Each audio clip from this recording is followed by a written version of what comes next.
Quran so that I could read it for myself. At this stage, no, I did not want to convert. I wanted to read it and find all of the errors, find all the loopholes, point it all out, and, show him how wrong it was, and maybe get him to convert over to Catholic. When I started reading it, I realized that, to start with, it was really confronting because they talk about hell a lot. We believe in heaven and hell in Catholic. It's not a new concept for me, but I've never seen it written about so descriptively. It's actually scary, and it really put me off. I said to my husband, I can't read this. It's too strong. It's very confronting. And he said to me that, hell, it's not a joke. It's not a joke. And this is his last warning. And I think that the Quran has made it quite clear. It obviously also talks about paradise and heaven and all of the wonderful things, of course. But that was the first thing that really sort of stood out to me. Knowing how respected Jesus is in the and Mary in the Bible, in the Quran, was obviously really good for me. That was one of the things I sort of flipped to all the pages first on Jesus to understand his position and what they thought of him. And everything that they said about Jesus really made sense to me. There was a lot of things in the Catholic teachings that didn't make sense to me. It was always a little bit grey. I find the Quran, I'm an accountant, so I like things black and white, and I actually found the Quran beautifully black and white, which just made everything easily fall into place. One of the things that I needed when I was reading the Quran, there was actually a lot of scientific facts in the Quran. I'm not very good at science, but simple little things in there, like he might have phrased when he talks about clouds, he talked about the clouds as heavy clouds. Well, Google how heavy is a cloud. You would think that cloud is just light as a cloud, light as a feather. No, it's not true. God has talked about them as heavy clouds.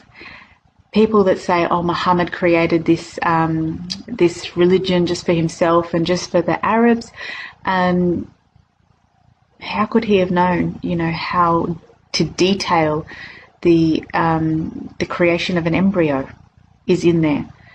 The creation of the embryo is detailed in the Quran. This is information that we've only just discovered a couple of 100 years ago or 100 years ago with the technological advances of science and technology. So it wasn't around for some guy to know. There are constant little proofs from God in the Quran to show us, this is God talking to you. What else do I have to do to show you and to tell you that this is God talking to you? The other thing that was actually important for me, Muhammad, peace be upon him, over and over and over again in the Quran, he says that I am not to be worshipped. I am not here sending out these messages for any gain. I don't want anything. Please don't worship me. You won't find with Muslims in their mosques, you won't find any statues and pictures of Muhammad. The only one that should be worshipped is God. He has asked for nothing. He has not asked for wages. He has not asked for, the Muslims don't have any direct debit system. To be a Muslim, you have to start paying to a church or to a hierarchy or any of these things. It's just between you and God. He says, God is your judge, not me. I am not your judge. It's just for God. I've been asked to convey his words to you. That's my duty, and that's what I will do. What you do with these words that he has given, that's up to you. Yeah, that was something really for me to think on. And over time, as I read the Quran, was reading the Quran, I realized my heart had changed from this questioning and from this disbelief and really wanting to find all the loopholes. It really changed into just excitement and joy, and I couldn't wait to read again. I had just fallen in love because everything was so beautifully aligned. Everything made perfect sense to me. The Shahada, so that's the declaration. How do you actually convert to Islam? Is there a big ceremony and these sorts of things? No.